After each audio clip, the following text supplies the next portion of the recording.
ঠাকুরগাঁওয়ে দিন দিন বাড়ছে তুলার আবাদ। চলতি মৌসুমে তুলার ফলনে খুশি কৃষকরা। চাষিরা স্বপ্ন বুনতে শুরু করেছে এই সাদা সোনার আবাদে। দেশের বস্ত্র খাতে তুলার ক্রমবর্ধমান চাহিদা মেটাতে ভূমিকা রাখছে ঠাকুরগাঁওয়ে উৎপাদিত তুলা। সাদা শুভ্র তুলার ক্ষেত এখন ঠাকুরগাঁওয়ের নতুন সম্ভাবনার প্রতীক। যে জেলায় আগে এটি সম্পর্কে কৃষকদের তেমন ধারণা ছিল না, সেখানে এখন অনেকে তুলা চাষ করে লাভের মুখ দেখছেন। তুলা থেকে মূলত সুতা ও বস্ত্র তৈরি হয়। বীজ থেকে পাওয়া যায় ভোজ্য তেল ও খৈল, আর গাছের অংশ ব্যবহার করা হয় জ্বালানি ও কাগজ শিল্পে। বাংলাদেশে বছরে প্রায় ৮০ লাখ বেল তুলার চাহিদা থাকলেও উৎপাদন হয় ১.৫ লাখ থেকে ২.৫ লাখ বেল।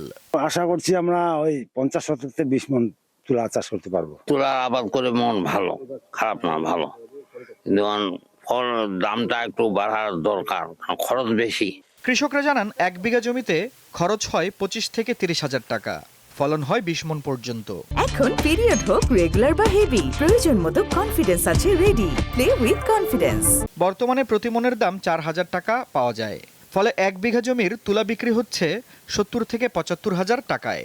ফসল ভালো, ফলনও পাচ্ছি, অন্য ফলের তুলনা মানে এটা তো আমরা বেশি পাচ্ছি আর কি। গতবারে আমার মোটামুটি ১৬ মণ ১৫ মণ হয়েছে, এবার আরো আশা রাখি বেশি হবে, ১৭-১৮ মণ পর্যন্ত হবে আর কি। ঠাকুরগাঁও জোনের প্রধান তুলা উন্নয়ন কর্মকর্তা জানান, তুলা চাষ লাভজনক হওয়ায় কৃষকদের আগ্রহ বাড়ছে। আমাদের জমির কোয়ালিটি ভেদে আমরা জাতগুলো কৃষককে সিলেকশন করে থাকি।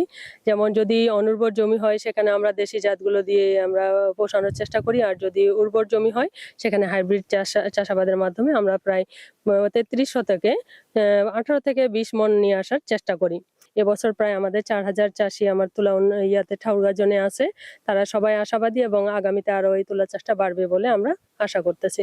২০২৫-২৬ অর্থ বছরে ঠাকুরগাঁওয়ে ৫৬৪ হেক্টর জমিতে তুলা চাষ হয়েছে। হেক্টর প্রতি ফলন এসেছে প্রায় ৪ টন। আফরিদ হাসান, দীপ্ত বার্তা কক্ষ।